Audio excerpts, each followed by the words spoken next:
good, folks? Family, friends, loved ones, enemies, frenemies, wizards, witches, muggles, mudbloods, people of Middle Earth to another episode of Disguise Coverage, the only podcast that gives you an equal amount of blueberries in each muffin, presented by the best pizza in Buffalo, New York. That is One Pie Pizza. Find the online menu in the episode show notes, whether here on YouTube or whichever podcasting app or platform you're listening to this show on. I am your host, Anthony Prohaska. Find me on Twitter at pro__ant. That's pro_ANT. Find me on Blue Sky at proant. No underscores there, just PROANT. In this episode of Disguise Coverage, we will be diving into the Buffalo Bills trade deadline, which proved to be, for me at least, surprisingly uneventful. We're obviously going to talk about it as we go forward in this episode. I know a lot of you folks have thoughts. We're going to have thoughts in this episode. It just seemed like there was a lot of smoke going into this deadline, and not smoke for the sake of smoke. It really seemed like where there's smoke, there's fire, especially at several positions potentially for this team. And the Bills were in a lot of rumors and a lot of notes heading. This is funny. Yeah. What trade deadline?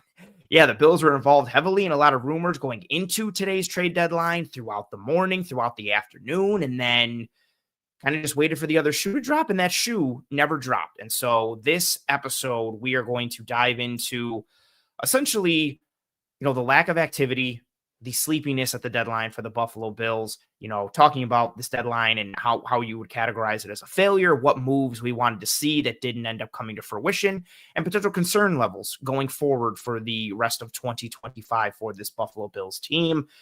And in having that conversation, I've mentioned we several times. That's because I'm not alone in this episode. This episode kind of came together somewhat at the last minute. I really expected there to be activity, and I expected to do some film in this episode of Disguise Coverage. But because of the lack of activity, I pivoted. Wasn't sure if I was still going to do a trade deadline episode. Reached out to somebody who I'd been talking to throughout the entire day. Asked him if he wanted to do a trade deadline episode. He found the time. And so we did the show. And here we are, welcoming for, I don't know what appearance. You've been here a lot. Mr. Kendall, the West Coast man, living the dream out there in the, Sunshine State is Florida. What is California? The what state? I should know this. This is really bad. I should absolutely know this. Does it have one? It has a thing like the 100%. 100% has a thing, but I'm just a displaced Rochesterian, so I don't know. I just live here. What do I know? I just live here. What do I know? I just pay the taxes. I just live here. I just make my home here. I work here, pay the taxes, contribute to the economy here, but whatever. That's about it. Oh, the Golden State? Yeah, that's I don't. It sounds right. Multiple people have said Golden. Yeah, it sounds right, and I think it has a lot to do with the Bay Area. That's fair. It sounds right. Fair. I believe it. I believe the chat. I appreciate the chat, and I appreciate you for taking the time. Welcome to the show. Of course. Thanks for asking me, man. I needed this level of catharticism, I guess. Yeah. I mean, we were texting most of the day today, so it was definitely nice to actually get to use my mouth to talk about this and not have to go through my thumbs. That's it's a lot less effort. But yeah, no, I am happy to be back. Happy to be able to talk Bills, because it's just been a lot of listening to Bills talk for the first 9 weeks of this season. I really haven't had a chance to unload my thoughts other than just with friends. But yeah, happy to be here. I always feel like you come on the show for episodes that we're doing some kind of forecasting or reacting. It's usually it's always macro, macro. Yes. And I think this very much fits into that here, because we've got the macro of the bigger picture for the rest of 2025, but it's kind of tied, not even kind of, it's tied to the micro of this day, this specific time in the year for the Buffalo Bills. You had specific thoughts on the day. I know I had specific thoughts for everyone in the chat. I know a lot of people are frustrated. Questions, thoughts, comments, concerns, frustrations. Feel free to put them into the chat at will. We will be bringing up a lot of those as we go through this episode. I always like to make this show as engaging as possible, but especially on days or moments where I know there is a lot of sentiment one way or the other amongst the fan base. So feel free to put up anything and everything you folks got into the chat. As always, super chats get priority because I respect the monetary donation, but also the color distracts me like a cat with a laser pointer and takes me away from my notes. Kendall, the first kind of topic I wanted to get into, kind of use this to lead us into this trade deadline discussion. I kind of think I know what your answer is, but feel free to obviously answer this question and put whatever detail you want into it. Would you, and for those of you in the chat playing at home, feel free to answer along with us. Kendall, would you consider this trade deadline a failure for the Buffalo Bills? At first, when you sent me this, I like tried to read this and do everything I could to be the optimist, because I feel like I've done that for years, where it's Yes. like everyone's fire McDermott, fire this coordinator, fire, and I'm always just like, guys, can we be pragmatic about this and like Can we not add some fly off the context? handle? Let's take a break. Yeah. Yeah. But like, the more I add context to this, the more I don't really see the optimism in it. I think there's a level of, yeah, there's people on the roster, I guess those who aren't healthy, that can be the reinforcements that we needed, and I'm sure we'll get to that. But like, there were so many opportunities on this roster that were ripe for improvement, and with the, I guess, corresponding move of restructuring Taryn, it really felt like there was an effort to make a move, and we just got outbid today.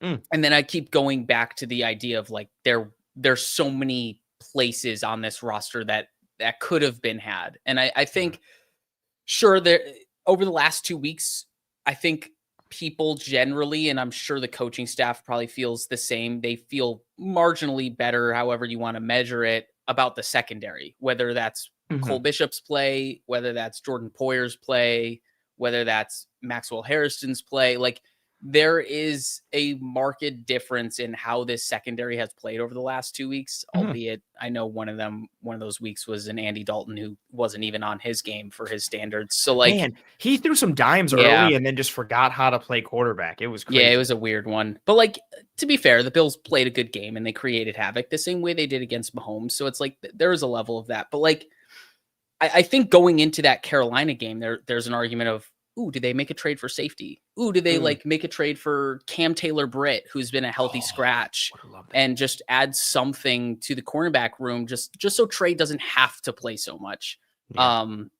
So there was just options beyond wide receiver, but I do think the big thing, and like all my friends were texting me about it, and I think everyone wanted it. Like, we wanted a wide receiver. I think it's fair to think that this was somewhat a failure because there wasn't a wide receiver. But then on top of that, I didn't even mention defensive tackle or trying to replace the joker that is Michael Hoyt. Like, I mean, that's really a tall task, and it's tough to kind of replicate what he offers to this defense in the sense of versatility. But I'm still gutted that he went down. That's terrible. But like, there's just so many opportunities that they could have made a move.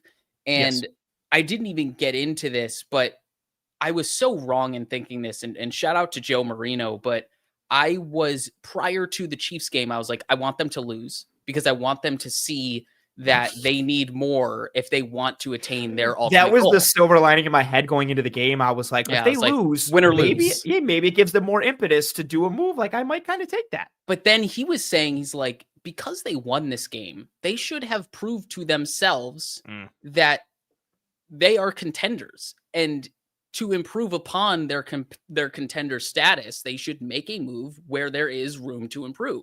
Yes. And I completely subscribe to that, because I think there is an element of like chasing something that isn't there if you lose that game to the Chiefs, where it's like, are you really a contender? Or are you just kind of like a good team that has some flaws and is somewhat fraudulent? But like, by winning that game, it's like, you're squarely there. You can beat the best of the best. Yes. You know, there's the argument of, this team is specifically built to beat the Chiefs, and they'll struggle against teams that aren't built like the Chiefs. And that's still valid, but it's really frustrating that this roster is ripe for improvement in multiple areas, from just pure roster construction or because of injuries. Whatever it is, there were opportunities, and because no move was made, it does kind of feel like a failure. Maybe that's a little emotional, but it does kind of feel like a failure. You know, I sent you, similarly to how you kind of presented your answer here, I sent you this outline, and I wanted to lead off with this first because a lot of like the responses I was getting on social was, you know, even people who weren't like, they're the people who were full like, this is a failure, B needs to be fired, he's terrible, end point. But even a lot of people who were positive were still like, man, this is really disappointing. Yeah. And that's kind of where I was. I've always said it. I've said it every trade deadline. Like, and it's been said too much at this point. Like, it takes two to tango. But the whole idea of like, we never know what deals being tried to make. We don't know how close he was. We don't know what the asking price was, where I don't know, for some reason, maybe he did reach out to the Saints, but for whatever reason, the Saints were like, oh, you want Shaheed? You got to give us a first. I doubt that happened, but we never know like what really happened behind the scenes. Like, what were the costs? What moves were made, especially for someone like Brandon Beane, who truly does kick the tires on anything and everything. Yeah. Like, he's always trying to improve this team. And so I always go in with that caveat of like, it's not, especially in the NFL, like, it's not Major League, even though it's picked up in recent years, it's not Major League Baseball. It's not the NBA. It's not the NHL, where trade deadline day, there's a flurry of moves and everything. And you're like, oh my God, from wire to wire, it's crazy. The NFL, again, it's picked up steam each year, but it's not really a ton of deals that happen. And so that's still in like my mind of like, what I consider this a failure. I recognize all the logistical or structural hurdles that exist or could have happened that prevented a deal getting done. But I do consider it a failure because, kind of to your point, I thought there were a multitude of positions where they could have potentially upgraded, and we're going to get into that in our next couple of segments. And I feel like the entry point to making those deals wasn't too crazy. Yeah, I know Shaheed isn't necessarily a true wide receiver one. I know, he's on the last year of his deal. I still think that's a really fair deal for what Seattle gave up for Shaheed, and I would have taken him. And that's just one small example, let alone what they potentially could have done. Again, maybe they did kick the tires on a corner or a defensive tackle or a safety or something, and just the asking price was crazy and it didn't work out. But because there were multiple avenues that I thought they could improve this team and multiple avenues that I thought they needed to improve this team, I do consider it a failure because they didn't get anything done, while still recognizing, again, the hurdles and logistical obstacles that exist in making these kind of deals. And also tying into that, and I'll save some of this talk for one of our previous segments. You and I have talked a little bit through text, and I mentioned on the show, folks know I'm a Red Sox fan. The Red Sox ownership has become notoriously frugal to the point the past several years where they're acting like they're the Pirates or the Marlins. They won't really spend money.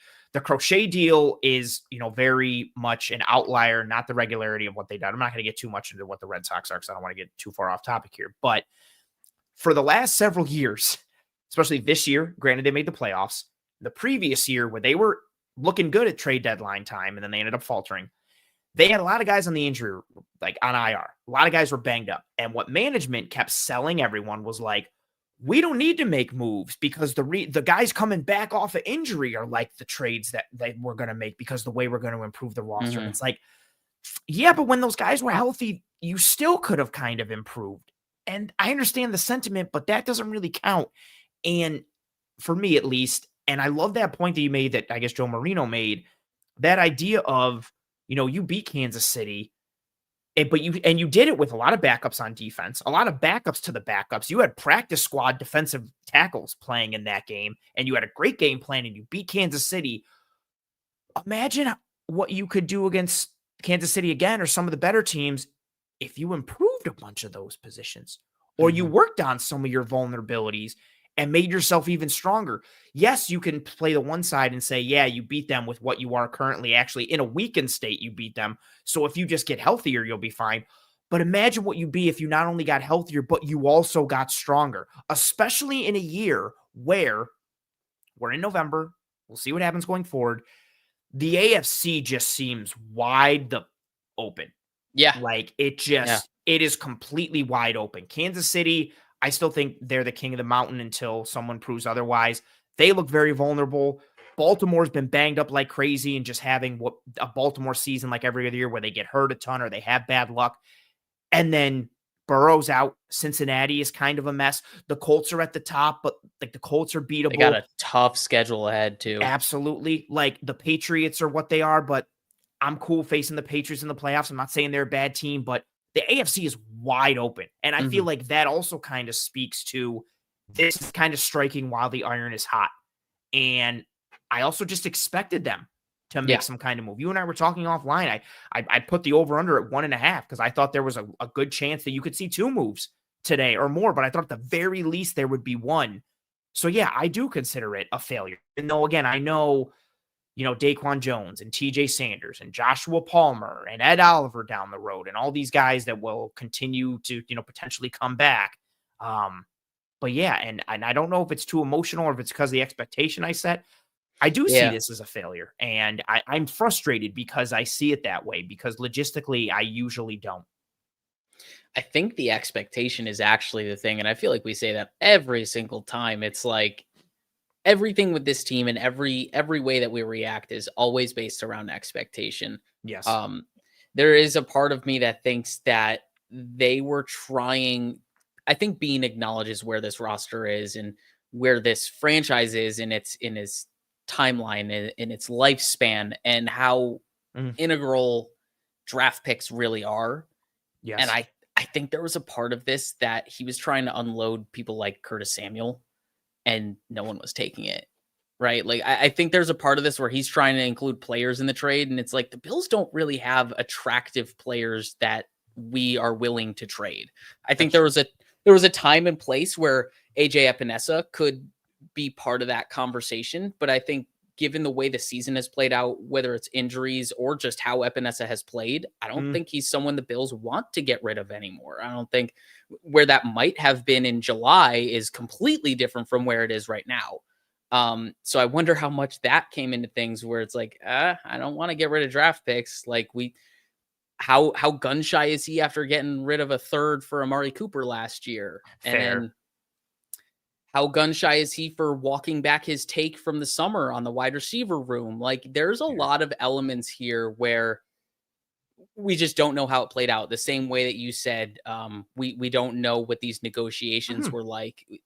There's also a part of it where we don't know exactly what he was offering to the table. Yeah. So it's there's curious. So many variables. It begs a lot of questions. Like, it really does. And I think that's a frustrating part. Like, was he coming in like really under market value for things, or were the asking prices too exorbitant?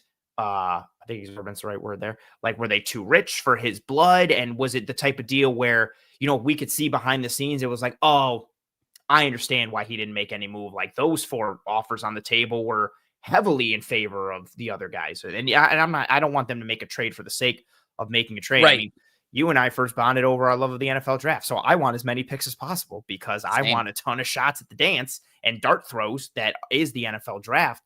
But the expectation I do really think is what said it. Cause I thought the AFC was wide open, and you can't always believe like the reports you get from the reporters, whether nationally, local, whatever, but there were so many national media who kept pointing out the Bills are in, and it was a lot of wide receiver talk. And I would have taken a wide receiver, but I would have taken some other positions too. Right. But there was just so much smoke that it wasn't like, okay, these are just rumors. Like I said in the intro, like there was so much smoke that I was like, well, this has to be fire. Like, they are in on so many guys. One of them has to come through. Like one. And then there were like the little rumblings from people who know people, or like, who are like, hey, just want to let you know, like, I'm not making this public, but like a big deal is going to happen. And it's like, oh, like, and you add those up, and I don't necessarily count those as much as the national and professional smoke, but I guess I set myself up for failure. Like, I really did think a move would come through and something would happen and they would reinforce this team and buttress this roster. But alas, they have not. Let's use that to kind of jump into the second segment here. We mentioned a couple of them briefly. What moves did you want to see? It could have been, did you want a specific position group addressed, or position, or did you want a specific player that was on the market who was really fast at wide receiver maybe, and where's a cool, unique number for a wide receiver? Where was your head at in terms of moves that you wanted to see, whether, position wise or specific guys that you wanted targeted and brought in? Yeah, I told you yesterday, and I had a need for Shaheed.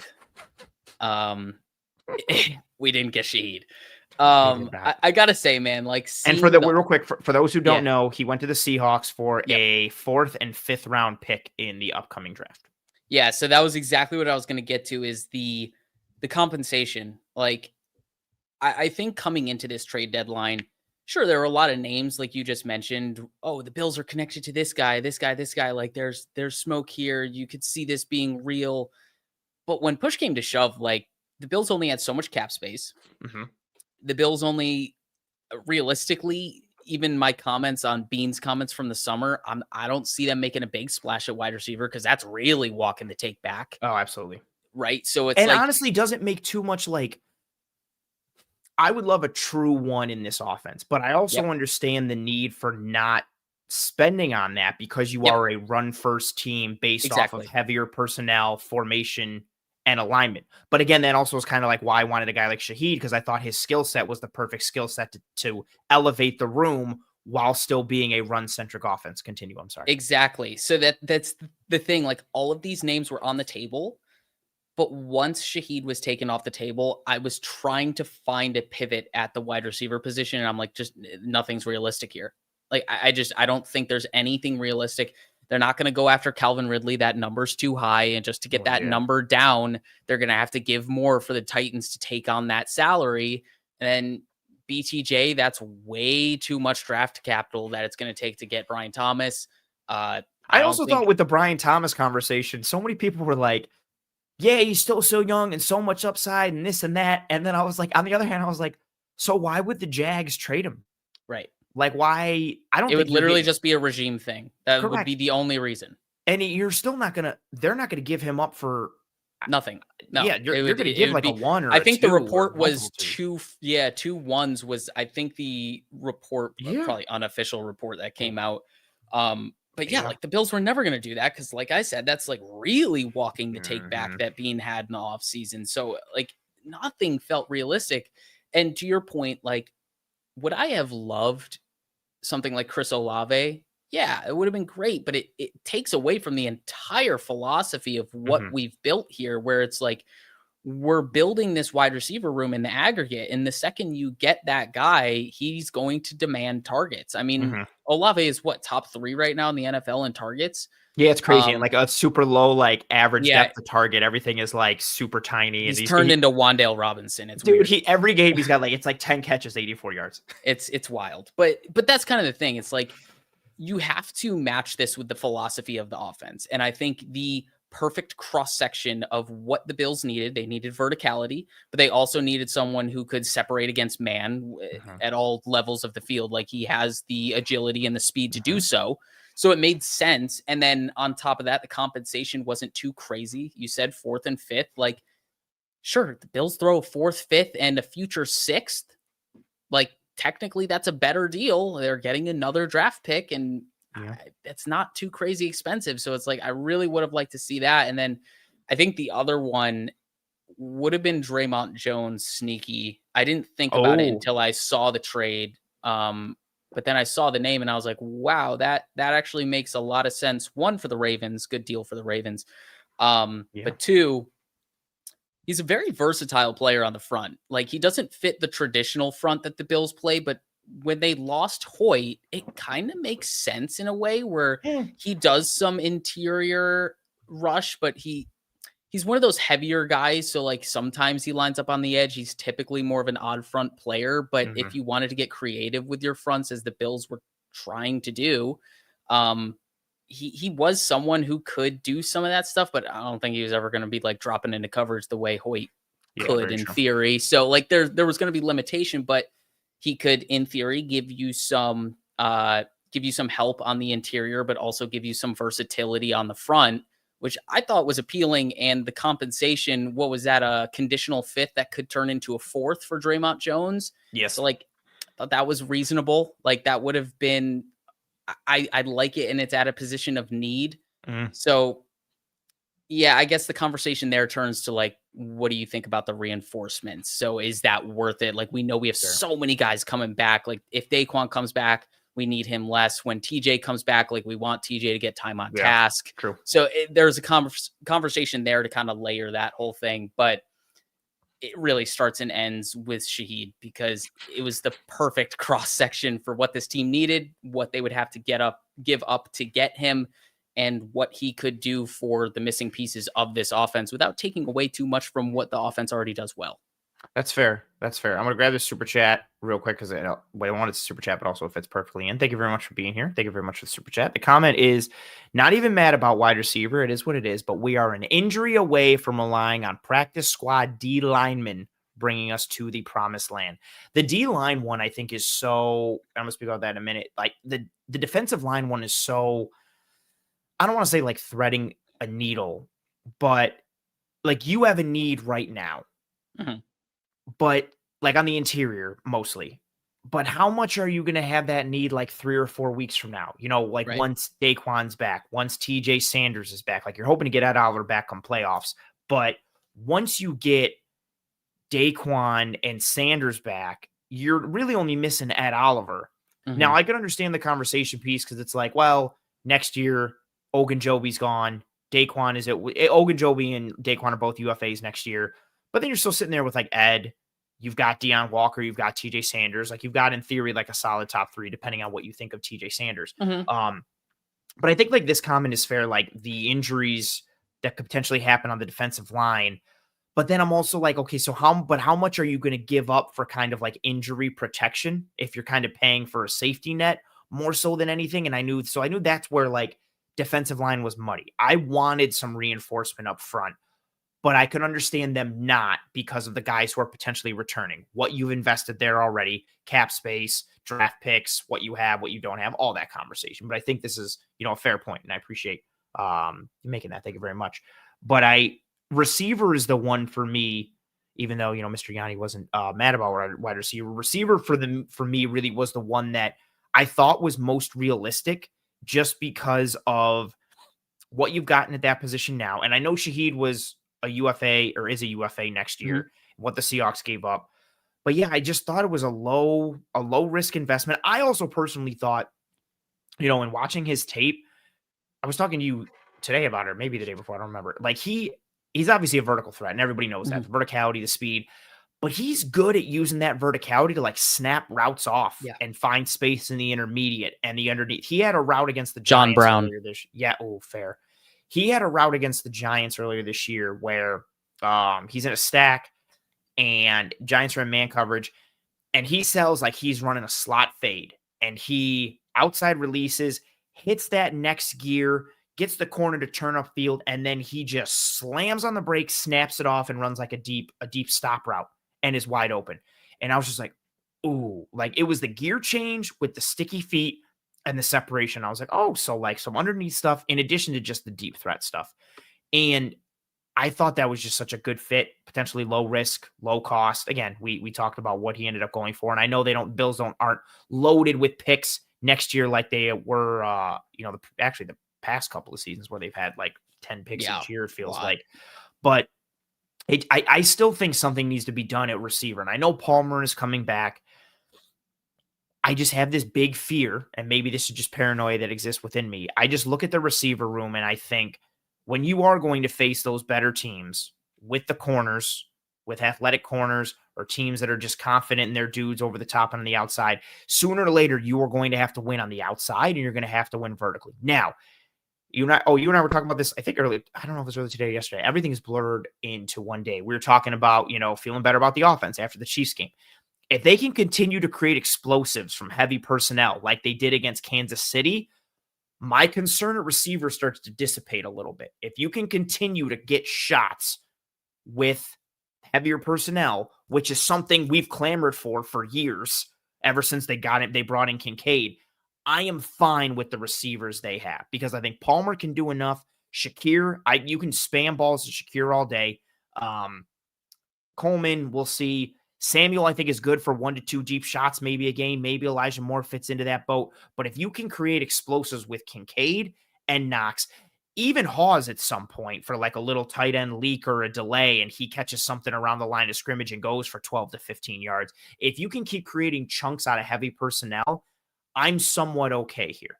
And maybe that's what they think. Maybe that's what they saw. They saw the success maybe they had against Kansas City, and they were like, again, going back to what we said in the first segment, we're not even 100%, and look what we were able to do. Let's continue to lean on the offensive line, continue to lean on James Cook, continue to lean on Josh Allen. The receivers will kind of sort themselves out as auxiliary pieces and complementary players. I guess my biggest concern with it really comes from, I think on the whole, this Bills team in general is completely fine. I think they're good enough to do what they've done the past several years. You get to the playoffs, you're a Final Four team overall, or a Final Four team in the conference. It's matchup based, so you can see what happens. But I just don't think, and I don't think anyone is matchup proof in the AFC. But I don't think the Bills are matchup proof enough for me to feel holistically confident in them getting past anybody in the AFC. And I don't think that's a reasonable expectation to have, where you think your team needs to be completely bulletproof and 100% protected everywhere. Yeah. But I thought there were some moves that could be made at the deadline that would mitigate how vulnerable they were in some areas. And I think, again, the most realistic one I thought that could be seen was wide receiver.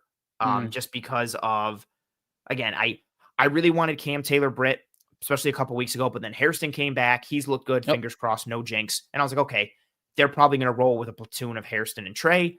And I don't actually think that's terrible. I'm okay with that. I wanted a safety a couple weeks ago, even though I thought that was really unrealistic, because good safeties, nobody's moving a good safety. Like that doesn't happen really in the NFL. The closest you're going to get is Amani Hooker, I think, went to New England, right? From Tennessee. I don't know if that was sounds real. Right. I don't know if that was that today? I don't know. No, that was, let me confirm. Oh, no, he didn't. He's still there. Okay, so that was a fake rumor. I was going to say Quandre. Fair. Oh, Quandre Diggs. So like good teams don't move, or good safeties don't really get moved. So I thought that was more pie in the sky. But Poyer and Hancock have been a decent platoon. I've liked the little bits and pieces we've seen from Hancock. And honestly, if Bishop can continue this upward trend, I'm less concerned about safety in general. So I didn't really think they'd make a move at safety. Corner was going to be weird anyway. Like, are you taking a flyer on a guy that is just going to be here this year? Because Hairston's going to be your corner 2 going forward next year. So you're really trying to maybe thread a needle there. We talked about defensive line stuff. I really thought receiver was the sweet spot. And I would have taken Jacoby Myers. I would have taken Rashid Shaheed. And I thought there, and I know there's some redundancy with, Myers and even Shakir, but Myers is such a good separator against man. He's such a good route runner. He's also a really good blocker. I just thought that's where they could have increased or decreased their vulnerability the most. And it would have been a nice little drop in the bucket with the wide receiver room and with how this offense functions, which in turn would have helped the defense. And that's really kind of where I'm sitting at this point, unless they did something crazy and they were like, hey, Tennessee, you guys are having a fire sale. Here's a first and a second for Jeffrey Simmons. I also would have loved Tavondre Sweat, but Tennessee apparently wasn't moving him. I also don't Tennessee think, did is weird. Like, I'm surprised they didn't get rid of more. Like, I don't know. That's a separate conversation. On they've been weird for years. Like, you trade AJ Brown and then you fire Vrabel because he's not getting it done after you essentially got rid of like all his best guys and things fell apart around him. Like, I don't know what they're doing there. I did also want Sweat. Tennessee was, again, apparently, according to the reports, not willing to move him. Initially he was on the block, but then kind of off the block. I also don't think, again, he was a scheme fit for the Bills. I didn't think he was a scheme fit coming out of Texas. True. Part of me thought he might be because there were the Tyleek Williams rumors this past draft. But really it came down to like some slight pie in the sky there on the interior defensive line, but really at wide receiver. And that's really kind of what I wanted to see. The ironic thing, the conversation you were just having about mitigating weaknesses on your team, like despite how good you are, you're just trying to mitigate weaknesses at the trade deadline. That's exactly what the Seahawks did by getting Shaheed. The Seahawks are great. Like, they have Cooper Kupp. They've been getting good contributions from Torrey Horton, who they also stole from the Bills. And you and I, that's another one too. You and I were texting so much on day 3 of the draft, being like, yo, Torrey Horton, every round we were like, Torrey Horton. Torrey Horton. Was that not 3 picks before the Bills' next selection? I'm pretty sure they took Horton like within 10 picks from the Bills. I'm pretty sure I scrubbed that day from my memory because they didn't get Torrey Horton. So regardless, point being, like, the Seahawks, they know what they want. And because their best receiver was at the time perceived as a slot receiver. Bills, same problem. Sure. And they go get Torrey Horton, guy we wanted. And then they come into the season with similar problems. A guy isn't progressing at the level that they need his contributions. Torrey Horton, Bills, Keon Coleman, and they need reinforcements. They go after Shaheed. We don't.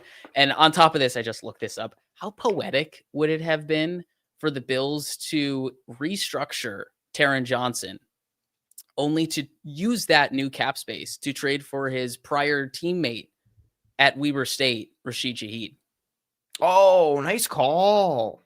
Would have Nice been sick. call. Would have been Would have been sick. sick. I wanted to grab this comment real quick from the chat. Matthew said Shahid's skill set is fairly redundant with those of Palmer, Moore, and Samuel, all of who have been underused. No, I don't think so, but I wanted to give you the floor to talk about Shahid's skill set first. Oh yeah, I don't think so. I think if anything, he would be most redundant with probably Palmer of all of those. But But I he's so think, much faster. yeah, he can go down. I honestly, I think Shahid would have unlocked Palmer in a lot of ways. It would have Yes. allowed Palmer to work more in the intermediate, where I think he's most comfortable.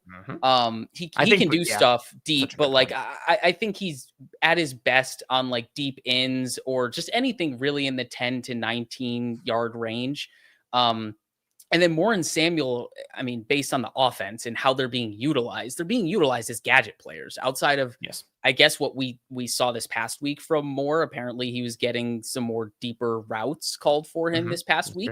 Had a nice little catch on the, they ran the flag, right? Yeah, they ran the same thing against Carolina with the little hook from the tight end and an out route from Shakir, and Allen didn't have, it was one of the plays where Allen got sacked. He had the ball for super long against Carolina and he got sacked. This time they switched it. They ran it from a tight bunch, and Moore ran the corner route. Instead of being the number 3, he ran it from as the 2 on the line in the tight bunch. The spacing was better and things worked out. But yeah, he made that nice catch. Again, he's got some speed. 100%. And he could be utilized differently. Like the whole point here is like from a skill set perspective, Shahid offers something that no one on the Bills have. Like the Bills don't have anyone on this team. And I said it earlier into the mic was John Brown. K.M. Morey said Horton was 4 picks ahead of Hancock. 4 picks. There you go. Well done, K.M. Morey. Appreciate it. Thank you, chat, again, coming through. Well done. Yeah, John Brown, like it's very similar where he's going to threaten you with his vertical stem, but he can break it off and be a threat at any point in that stem. And we don't have a player that can really do that. Palmer's the closest thing to that, but I don't think we're best utilizing him to do that. And I think they're trying to get Coleman to do that, but no one's really threatened by Coleman actually stacking them. So I don't know if anybody's threatened by Coleman with anything at this point. Period. Right. But, point being like the skill set of stacking a corner, like no one's afraid of that for anyone on the Bills roster. And that's something Shahid can do. And then once you get afraid of that, there's a lot of counter punches off of that. So I think he just would have opened a lot of things up for the entire offense. He would have opened a lot of things up for the entire wide receiver room. It probably would have made the gadget stuff from Moore and Samuel a little bit more effective. Same with Shakir. Probably would have allowed Coleman to settle into a role that's more suitable for where he is in his development. I just think there's a lot of things that he would have done for the team because, in my opinion, he just wasn't redundant to anything we had in the wide receiver room. This would have been extremely complimentary, in my opinion. I agree. I think I've said this since Curtis Samuel came on. Like Curtis Samuel's fast. I don't think he plays as fast as his time speed is, which is like 4.3 something. He's quick. He's not fast. No. Well, I shouldn't say he's not fast. Once he gets into his stride, he's golden. I think Shahid is twitchier than Curtis Samuel and a better route runner than Curtis Samuel. I think he's got better long speed than Moore, similar with and more twitchy, but I think Moore actually might be a better route runner than Shahid. Palmer, I think that your point was super spot on. I think Palmer's best, and I've said this throughout the entire offseason because people were throwing out like, oh, according to this metric or this site, like Josh Palmer's like the 4th best deep threat in the NFL or something like that. And I think that got conflated with like his speed and verticality. He can win deep. He's deceptively fast. Yes. But when he wins deep, it's more due to deception in his stem. Yeah. His route running, how he wins. Even look at the deep shot against Atlanta.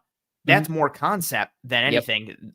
Actually, it's funny. It goes into the meat of Kimes, like he beat quarters over the top type of conversation. That safety nails down on the dig, I think, coming from the other side. And then Palmer runs the post. So the outside corner exactly has no more help on the inside. And they get beat over the top and Palmer's right there. Now, yes, Palmer ran by Hughes, did his job, but the scheme kind of opened that up. But to that point, you'd probably prefer that player to be Shahid. Exactly. I would prefer that player to be Shahid. And the dig to be Palmer. Exactly. And that allows Palmer even more work in the areas where, like you said, and I completely co-sign this, he's at his best working and separating in the underneath and the intermediate. He can win vertical from time to time, but it's more due to stem work, deception, and which he is good at. He's a good route runner. He's good at selling A, and then he's actually buying B, it's a nice skill set that he operates with. But yeah, I think Shaheed is your take the top off the defense guy. I don't think they have that in someone else. And he's the take the top off the defense guy in the blink of an eye. I thought Olave operates in that vein as well, but I thought he was going to cost too much because I still think Chris Olave has wide receiver one, like true wide receiver one, upside and potential. But it was two things for me. One, I thought he would cost more. Two, the concussion history and just the injury history in general worries me. Yes. And especially with knowing how you mentioned this earlier, like was being like gun shy because of what happened with Cooper last year. That made me think like, does that lower the odds they'd go after someone like Olave because he already has an injury history and they're like, we don't want this to happen again. So maybe let's go after someone else. Like I know so many people are looking at the Saints wide receivers. But I thought Olave was less realistic because I thought he would cost more. But I thought he had true wide receiver one potential, whereas Shaheed, I think more as a complementary player, but his complementary skill set is something that's needed in this offense. And I do think this is a fair comment as well.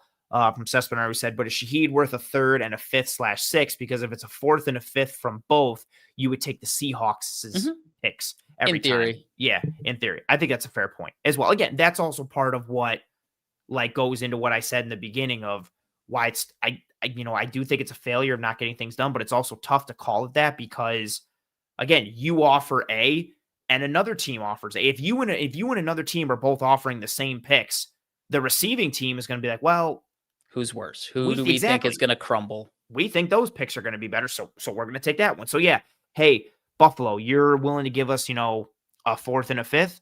So is Seattle.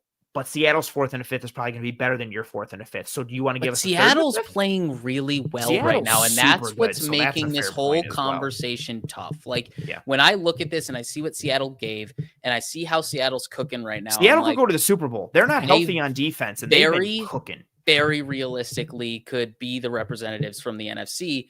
And those picks are very similar. Like, why couldn't it have been a fourth, a fifth, and a seventh? Like, all you have to do is just tack on to what Seattle gave, and it's in theory better because you get more bites at the apple. Like, I don't know what the Saints would actually bite on, but I don't know. To me, I don't even know if they had to upgrade to a third. I don't know if they really had to. I think they might have just had to add on a future pick or something like that. And again, that goes in the variable conversation. Like we don't have those peeks behind the curtain. We don't know, if the Bills even offered for Shaheed. Maybe they were completely out on him from the beginning. So this is all completely like a useless conversation. Or maybe they wouldn't give up two picks.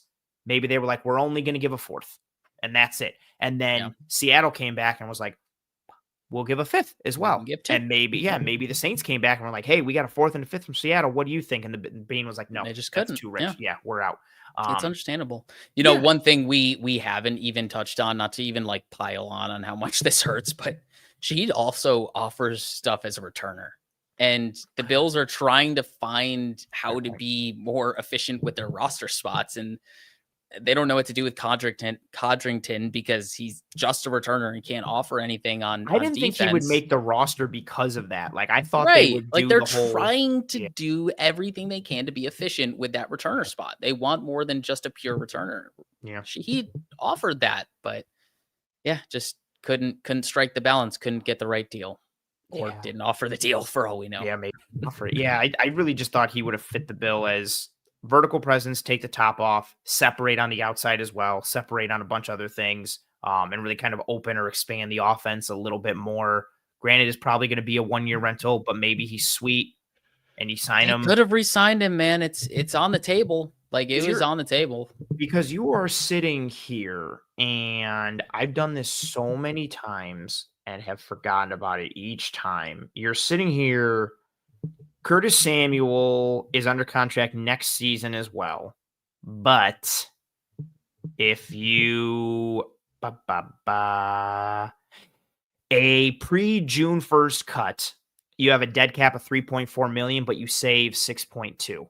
If you designate him as a post-June 1st cut, you save 8 million next year, and then you can spread that dead cap hit to 1.7 in 2026 and 1.7 in 2027. I really think he's just going to be a cap casualty next year just with what they've gotten from him. Oh, Cecil timed it perfectly, saying Samuel can be cut after this season. So I also look at it as in terms of like getting the receiver that you need. You know, maybe this year's the draft where they go wide receiver in the first round or something. But based on the offensive line shaking out this offseason, maybe they don't bring Edwards back. Is Alec Anderson the guy? Maybe they're taking a guard at the end of the first round. Or I don't know, maybe it's a linebacker. Or maybe it is a safety because Hancock ends up not being the guy and he falters a little bit. I think you can make the case that it probably would be a wide receiver, but this would help you. It's the same thing as Bean trying to find as many solutions as he can in the free agency, so he doesn't feel pigeonholed into what he has to do in the first round. Exactly. And by getting Shaheed, you give yourself the option to shop whatever position in the first round instead of feeling, oh, I have to go wide receiver here. Yeah, and you get Shaheed in the door now. It gives you the option of being like, okay, like we feel comfortable offering him this in free agency because we know what kind of guy he is. We know what he offered the team. Like maybe he sticks around. They re-sign him. They cut Curtis Samuel. Elijah Moore probably is not on this team like at this time next year. So you're looking at your wide receiver room, and your wide receiver room is just Palmer, Coleman, Shakir. That has to get upgraded in somehow, in some way, form, shape, fashion, whatever kind of verbiage you're using. I'm still not completely out on Keon Coleman. I know a lot of folks are. I don't even want to open Pandora's box on that conversation. Again, I think anyone can feel any way they want. If you are sitting here and you are livid. Oh, yeah. John says, is it only me who's never even heard of Shaheed before this season? It probably is. Yeah, he's been, I mean, it depends how much. It's kind of fair to not know who he is. It is. I've noticed him for a couple of years because of the number, how confusing his name is to say. And I guess also for me, Alvin Kamara is one of my favorite players. So I find myself watching a lot of Saints stuff. So I've watched Shaheed for a bunch of years. Yeah, like you're looking at that wide receiver position as one that you're going to have to add to this offseason in some form or fashion. And it's going to cost more to do it in free agency. That's right. And maybe he likes it when he's in the building. Like when's the last time the Bills acquired someone and they were like, I don't like it here. I don't like the culture.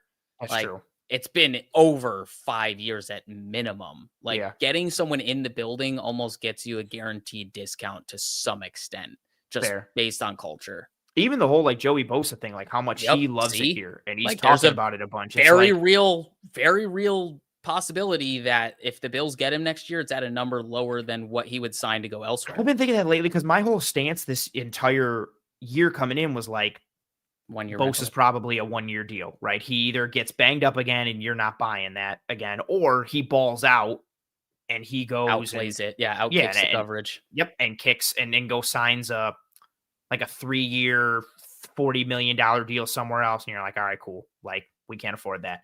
But now I'm like, does he like it here so much that he seems that way? Kind of stays? I want to get this comment. No, I don't think anyone's saying Shaheed is the best thing since sliced bread. I don't know if this is directed towards us. We clearly knew who Shaheed was. And I mean, I broke tape down. I don't know if this is directed towards us. I think this is more towards the chat. Just generally, I do think this does go to some kind of like the draft consensus for folks in the offseason. Like someone hears of someone for the first time and is like, yo, they need this guy. Yeah. And then it's like, you just heard of him like 2 days ago. Like, why are you so gung ho? I'm like, they need this guy. Yeah. And John in the comments says, okay, appreciate you, Steve. Thank you. He says not directed towards you. Appreciate you, Steve. Thank you very much. John says, I would prefer a pass rusher to a wide receiver. We're averaging almost 30 points a game. I agree with this notion. Like if I could have gotten legitimate strength, not literally, but like added to the strength of the defensive line, I would have taken it. I just don't know where you fit it in. Like, is it somebody who's more than a rental? Because, okay, then you're probably not bringing Epinesa back next year. You're probably not bringing Joey Bosa back this year, which maybe isn't a bad thing. If you got, I'm just making it up, but if you got Trey Hendrickson, you probably don't care that you're not getting AJ Epinesa back or Joey Bosa back next year or something. But then the interior, again, is muddy. You've got Daquan coming back. You've got TJ Sanders coming back. In theory, you have Ed coming back. So it's more like, are you trying to reinforce for the next, 3 to 4 weeks? But again, I'm never really going to complain if you want to add strength to defensive line, because Yeah. the defensive line is what makes this team go. I want to say my piece to this, and I texted you about this, and it's so game script dependent. Like, yes, the Bills are almost Right. averaging 30 points per game, but the Bills need to average 30 points per game for their defense to be good. Like, their defense cannot play when the offense they're playing is two-dimensional. Their defense is rock solid when they take away the run from a game script perspective. So the or if they're best facing thing, a team that can't run, like New England or like Kansas City, systemically teams, can't run. Yeah. But when you game script take the ball away from them and they can't run, that's the best thing that we can do for this 2025 Bills defense. They are so much better when they can pin their ears back and they know a pass is coming.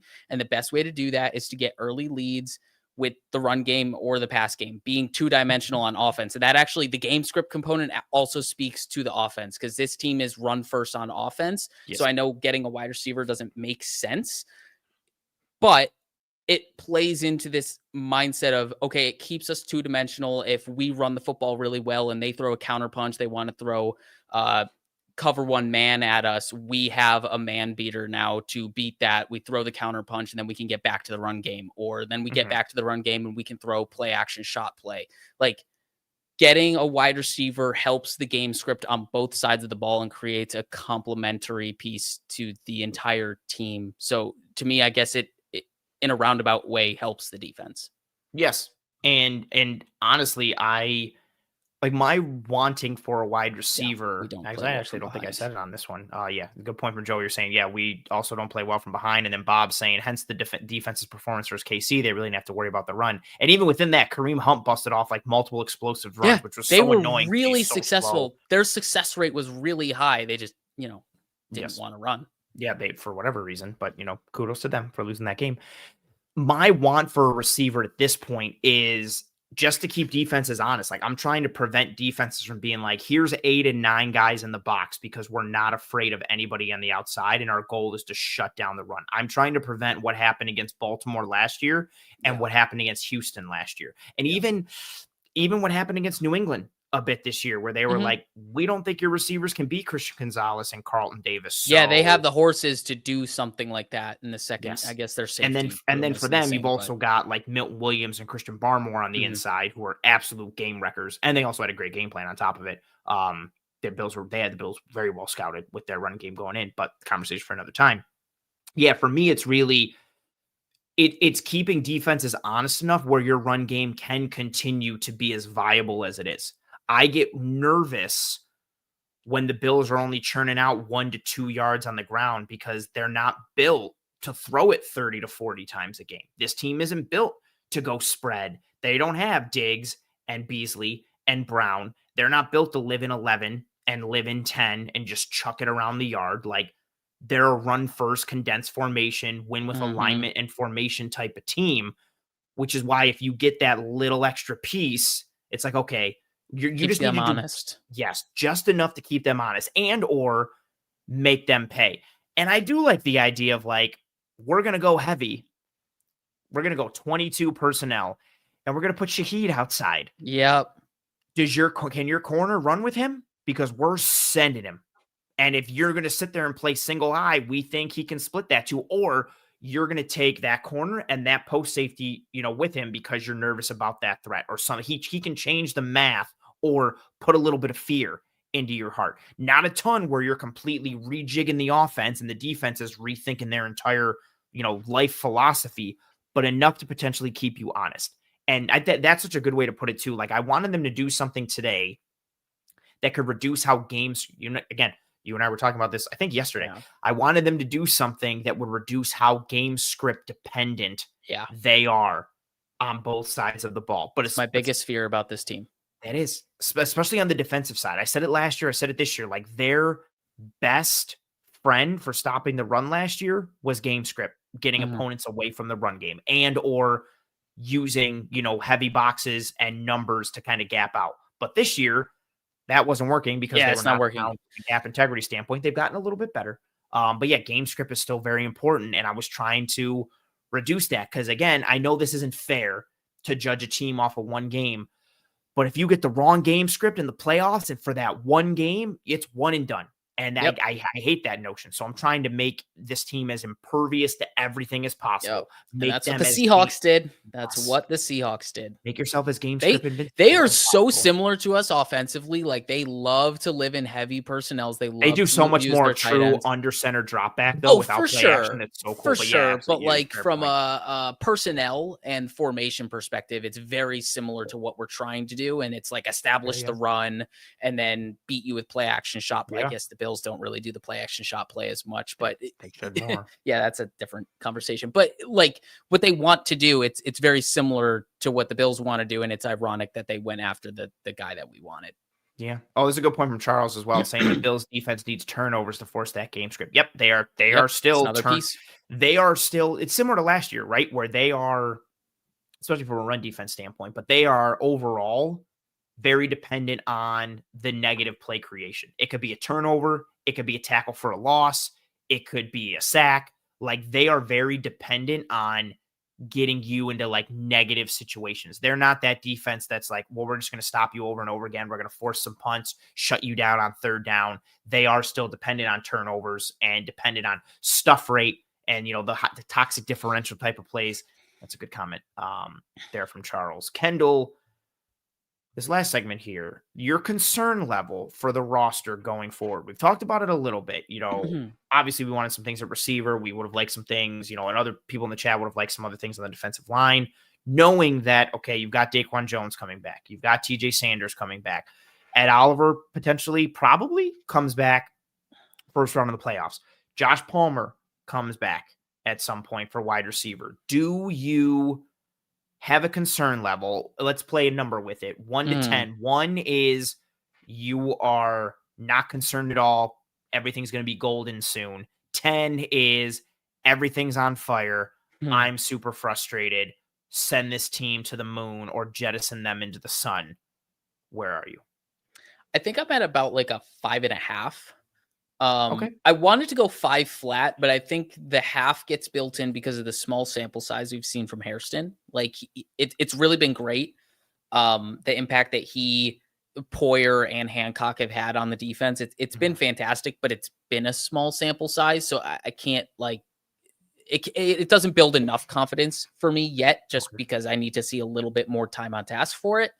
And then on top of that, I want to see what this offense was going to do in that Falcons game with Palmer. Like, I want to see the one game where it was like, oh, they're opening it up with him. Oh, they're actually going to use him. Yeah. So like, I want to see more time from the young secondary and Poyer.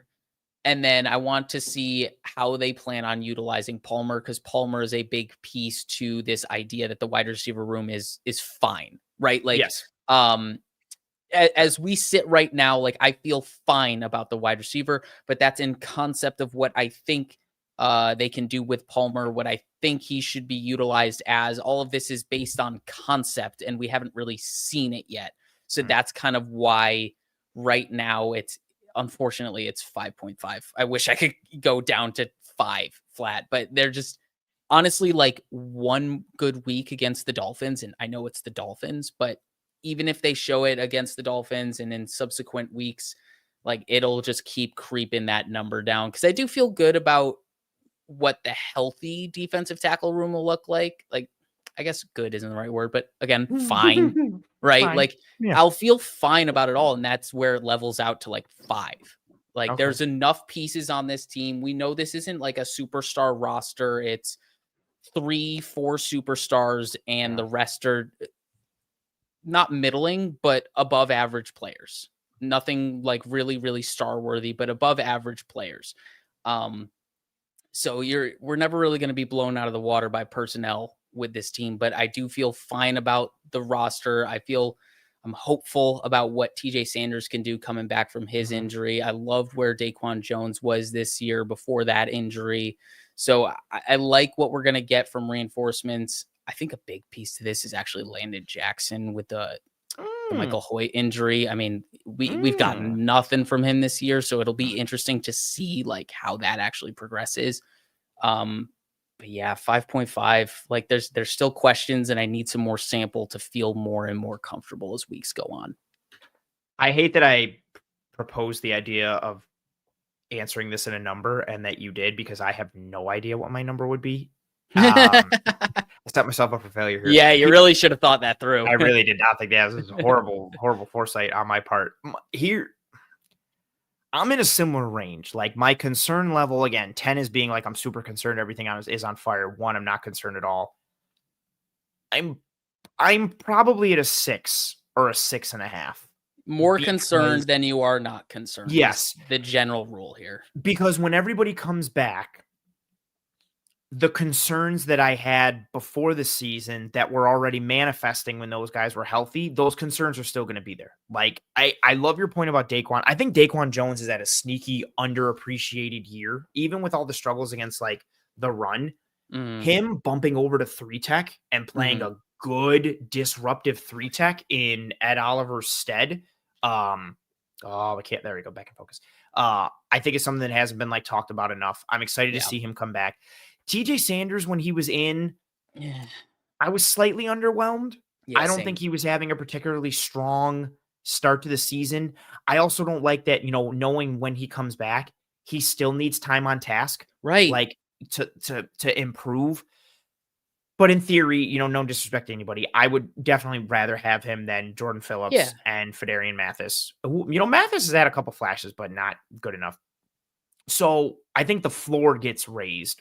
But you're still going to have issues against, defending the run, with Sanders getting blown up a bit with double teams. Same thing with Ogunjobi, even though he fights and he battles. I know Deion Walker has been sweet and is everybody's darling. He's still getting pushed around a bunch, although he is improving a bit, which is nice to see.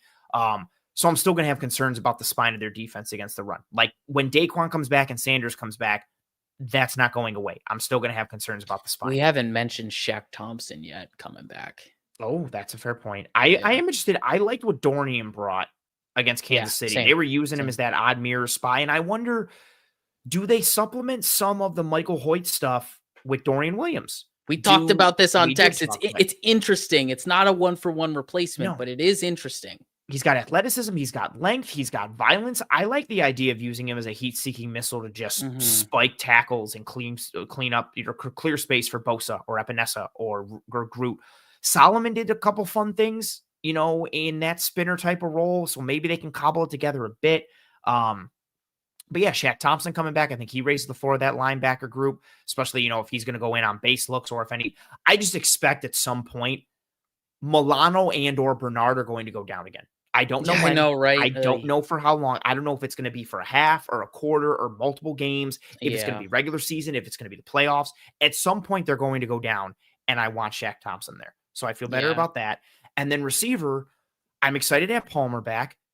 I'm still going to have the same questions about verticality in the offense that I did in the offseason and that I did for the first several weeks going in. And what's annoying is, good comment from Charles saying Solomon could be used in the odd mirror. Yep, they could use him in that. They could use Dorian Williams like they did.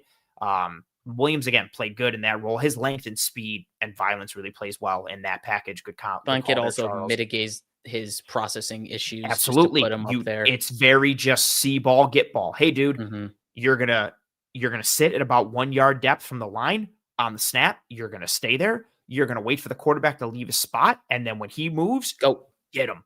That's it. It's very much like let him be an athlete. Yeah, just let him be an athlete. See ball, get ball. Go be fast and athletic and long and violent and strong, and just go get whoever you want and bury him every time. I like that type of usage for him. And then, on the offensive side, I'm still going to have those concerns, and it's going to take a while. I got excited when they opened up the game against Atlanta with that deep shot to Palmer, but I saw a lot of people taking like victory laps for it and being like, "Puh," and everybody said the Bills couldn't like push the ball deep. It was one play. Like even if Palmer stayed in, they might not have worked another deep ball the whole game. Like, so for me, for a lot of it, it's really going to be the sample size. Like if they come out, say Palmer comes back, or even this week against Miami, and Allen is like 18 of 20 for 300 yards because he hit shot after shot. And like, I'm like, whoa, like, look at that. I'm still going to want to see it a little bit more. You still need to build That's that so sample sad. size. That hypothetical is really sad. Because they haven't shown it enough. Like if they show it one time, it could just be a blip. Like or it might not be the trend. It might just be a blip. And especially given how they built the room, what we've seen in the past, the sample size that we have of who they are exists. And it's a good sample size. And I think that's why I'm kind of like probably a 6 or a 6.5, because I do think they do get better, obviously, when these guys return from the IR and return from injury. But the questions that still exist aren't going away. Their biggest question on defense is being unable to stop the run and being vulnerable in their spine. When all these guys come back on the interior, that question still exists. Their biggest question on the offense is, can they consistently win on the outside and or win deep? That question is still going to exist even when Josh Palmer comes back. But his presence should hopefully open up more things for Kincaid, who I think is the real explosive guy. Your way to win consistently with explosives is get Kincaid matched up on linebackers and safeties and let him eat. That's what it is. I do think Palmer helps in that regard. Shaheed would have also helped in that regard as well by taking the top off and creating some separation between the second. We got to let go. We have to let go and move on, unfortunately. So I do think guys coming back from injury will definitely help. I would feel more confident if Ed Oliver was coming. Ed Oliver would probably knock this down about a full point. If I'm at a 6 or a 6.5, I would probably be at about a 5, 5.5 if Ed Oliver was coming back in November or December. If it wasn't, he should be good for the playoffs, but it's not even guaranteed. And again, even so, if he comes back for round one of the playoffs, is he going to have one of those giant braces? Is he going to be unable to use his arm? Matt Milano came back last year, couldn't use his friggin' arm in the playoffs or any of the games that he was coming back because he had that brace on and it was just like one giant limb with no mobility to it. Is that what Ed is going to be? And Ed's game is predicated on hand usage and juice and violence. If he can't freewheel and deal because he's got some kind of contraption on his arm, how much does that limit him? Like, that's, I think, a big one as well. That worries me a bit. So if he was coming back earlier and, like, no disrespect, if I could flip Oliver and Sanders' timelines, I'd probably go down to a 5 or a 5.5 concern level. But for me, it's just once these guys come back, it's still the same concern level that we had before. Same questions that need to get answered. And that's what's frustrating. And now the positive with that, a lot of the questions the Bills have, like all the other teams in the AFC have some kind of fatal flaw question or questions about them. So it's not like they're screwed because they've got these two big questions on them or around them. But I did think they had the opportunity to kind of mitigate some of them. Obviously, they did not. And we kind of are where we are, for better or for worse. It is just a tough reality. But we have to move on. We have to move on and trust the product that has been assembled before us. And I think that's what we got to do.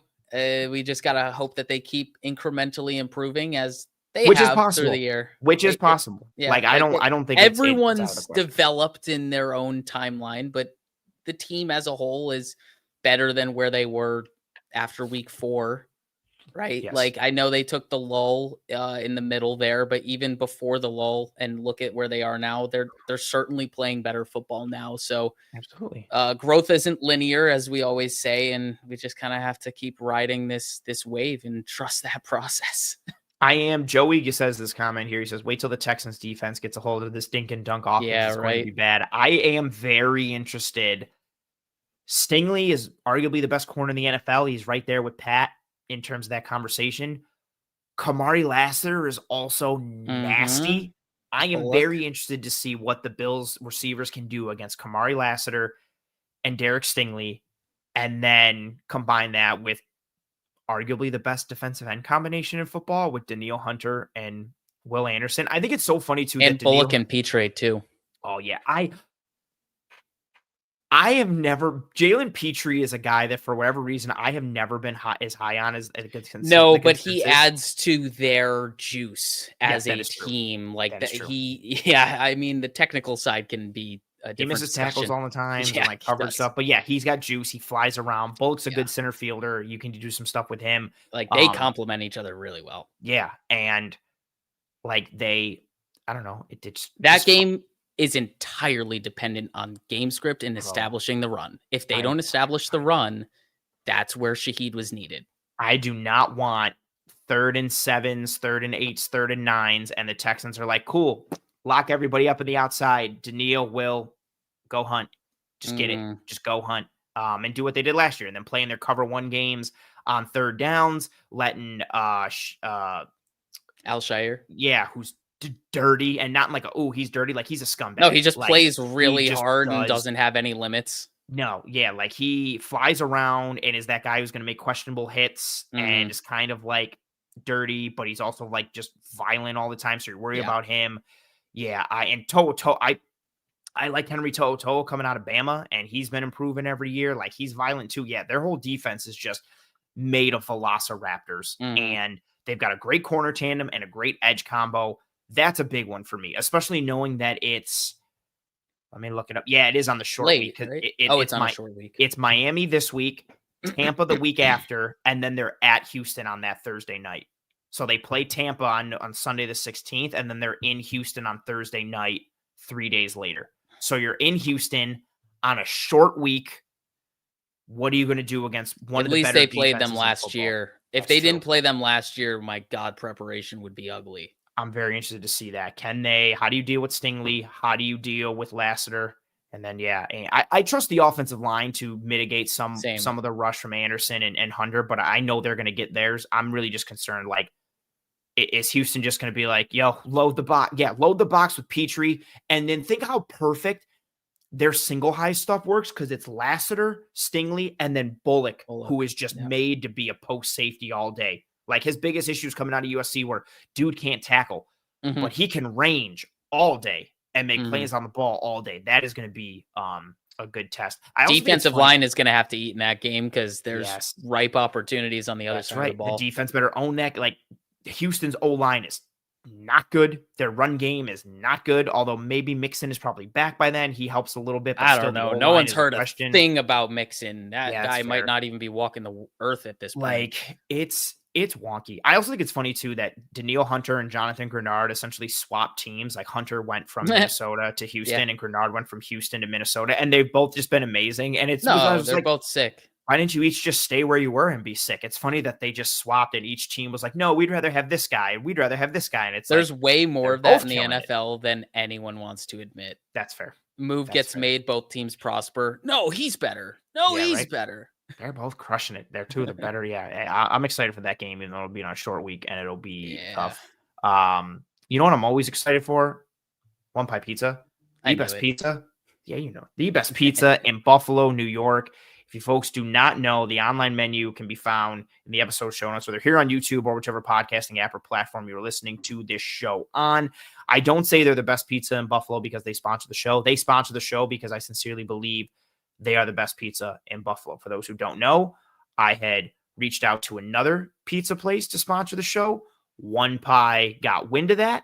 We're like, hey, if you like that, you'll love what we got. Come on down, get a free pie, see what you think. I got that free pie, and I have not looked back. Sweet sauce pie, cup and char pepperoni, a great cheese to sauce ratio, homemade blue cheese. They also have a catering division called Elevated Catering of Buffalo. They make all these great mac and cheeses and different like chicken and rice dishes. Like I've had them cater multiple events. It sincerely is amazing food and amazing pizza. And it's all cooked up by a really good group of people. I talk about it all the time, all the initiatives they do for the community and the city at large, whether it's, partnering with Roswell, partnering with the SPCA or the Alzheimer's Foundation and different drives initiatives for them, and or their Toys for Tots drive, which will be starting very soon come holiday season. I will have details for you folks, but essentially every year you bring a toy, you get a ticket. The ticket gets entered into a raffle for a bunch of different Buffalo sports memorabilia prizes, tickets to games, autographed jerseys, helmets, Bills, Sabres, potential opportunity to win free pizza. Honestly, I love the Bills and Sabres. I really want to win the free pizza. Like you get free pizza like for a year. I want that prize really bad. I'll have details for that going forward on them. But yeah, get yourself some One Pie Pizza. Check the episode show notes for the online menu. Check out Elevated Catering of Buffalo, all of that stuff. If you're in town for a Bills game, get yourself some One Pie Pizza. You will not be disappointed. Kendall, final thoughts for the people here. And it could be on the trade deadline. It could be on this Bills team going forward. It could be very high level. It could be very granular and niche. What's on your mind as we start to wrap this show and wind down right now? I'm not gonna lie. The only thing on my mind is the Bills continue to disappoint, but I don't know if pizza ever will. Oh, that's deep. That's some like when's the last? No, right seriously, think about it. Like the Bills hurt us every single year, but like, when's the last time you've been hurt by pizza? It's just, definitely not, especially one pie pizza. I know what I'm getting. It's just especially one pie pizza is such a high. It's a high floor, high ceiling. Oh, then you can't go wrong, man. No. It's just limitless opportunities. It really is. Like I know what I'm getting. I know the resources that I allocate are going to be well spent. The return on investment is there. The return on investment we get for the Bills, it's like, man, we care so much and they just keep hurting us. There's just so much variance. It almost makes me. I care about pizza. It keeps loving me back. I love it and it loves me. And sometimes I just feel like the Bills don't love me back the way I love them. That was deep. I truthfully don't really have that much. Like I got everything I needed to get out on the trade deadline though. That's fair. Yeah. I still think despite all of that, right? Like I think even though I do again lean into like today being a failure, I still think the Bills are one of the better teams in the NFL. I'm still on the boat that the Bills are a legitimate Super Bowl contender, not just for the AFC, but for the NFL as a whole. And it's just going to be a matter of, what they can do each week going forward. I was very pleased coming out of the Chiefs game and watching the tape, seeing how much that game plan, especially defensively, was crafted from a matchup standpoint. It wasn't just the odd mirror stuff. It was the odd mirror stuff, plus the dime personnel stuff, plus the man coverage stuff, plus the match coverage stuff, and everything that they were doing. And the rotation of guys, their game plan, the marriage of rush and coverage, all of it. It wasn't just their typical, and they've done this against Kansas City before, mainly with just the odd mirror stuff, but it wasn't just their like, hey, we're going to come out and play our normal stuff and then we'll adjust. Like they came out with a matchup-based game plan. And that made me so excited for the future because that's been my biggest thing. Come playoff time, this defense just does what it's normally done, which is we're going to come out, we're going to be ourselves. And then we'll kind of see what the other team is doing offensively and we'll pivot. And it's always like, guess what? Your pivot either doesn't work or it comes too late and you're screwed. I really liked how they put a game plan together to stop Kansas City. It was very proactive. It was not reactive. It was not adjustment based. Not that that's terrible. You can still win like that. But I like how much they played on the front foot against Kansas City. And that gave me a lot of hope going forward. That's kind of where my head is at for this team, especially on the defensive side of the ball. And I love that. Whether it's coincidence or not, I feel like they've been a much better defense since the second half of that Atlanta game. And Sean McDermott's had more of a hand in the defense since that second half of Atlanta. I really do think as much as him and Babich are running the defense together, I think Sean McDermott is running this defense. And I think it shows. And I like that. And I'm very excited. But from a granular perspective, whether it's McDermott or whether it's something else, that matchup-based game plan going up against Kansas City, I like that a lot. It wasn't just, hey, we know who we are. The opponent knows who we are. Let's see what they do, and we'll adjust from there. It was, we're going to scout the other team. We're going to build this defense to stop them, which is why I wanted Lou Anarumo to come in as defensive coordinator. Because he's one of the dictators. Yes, he's one of the best matchup-based defensive coordinators in football. And I was really excited. I was and pleased with who they were in that game and what they were in that game. Oh, hold on here. Cecil says Buffalo has the worst pizza in almost the entire country. Buffalo pizza is like a 34-year-old washed up safety compared to pizza from New York. I lived in New York City for 9 years and they definitely have some good pizza. You're wildin', bro. Like that the pizza here is terrible or that it has the worst pizza in almost the entire country. Western New York has some really good pizza. Yeah. I don't know what you're talking about. But, to each their own. Like, I can't tell people how their taste buds work or don't work in your case. But as a person who lived in New York for, 9.5 years, almost a full 10, there's some really great pizza spots in New York. There's some crazy good pizza spots in Buffalo. The pizza is different for sure. But, man, that's what a We had some takes today. That was a take. I'm more like, I want to go another hour on pizza now. I'm like, just what? I don't understand. But, to each their own. To each their own. Kendall, I appreciate you taking the time. Thank you very much for joining me in this episode. This is pretty fun. I'm glad we were able to have this conversation. Everyone in the chat, thank you for tuning in live. If you're still here, please, please, please, and thank you, drop a like on this video. Likes are the lifeblood of these streams here on YouTube. If you're watching post live on YouTube, that's cool too. Please drop a like on this video. Turn on notifications for the Disguise Coverage playlist here on YouTube. Subscribe to the Cover One channel. If you're listening on one of the podcasting apps or platforms, that's cool too. Please rate and review and subscribe to Disguise Coverage. Ratings are extremely, extremely helpful on the podcasting apps, Spotify, Apple Podcasts. So if you listen there and you have the time, drop a rating or a review. Especially ones that have honest feedback. But even if you want to just come in, drop a 5-star thing, I won't complain, and I appreciate you for it. And whatever form or fashion your episode consumption comes in or your support comes in, I'm greatly appreciative of it and thankful for it. Tell your family and friends and loved ones about this show. If you hated this show or hated me or hated Kendall, tell your enemies about this show and try and ruin their day by making them wash it. Oh, no, I had no flubs this whole episode. And then right there. That was insta karma for. That's exactly what it was for knocking you down. That's exactly right. I deserve it. That's on me. Thank you to everyone who tuned in live, post live, audio, video, whatever have you. Kendall, again, thank you very much to you for joining me. Appreciate the hell out of you as always. And we hope you and your family and friends and loved ones are all doing well and staying safe. Be kind to one another. Take care of one another. We will see you when we see you. Godspeed. And as always, go Bills.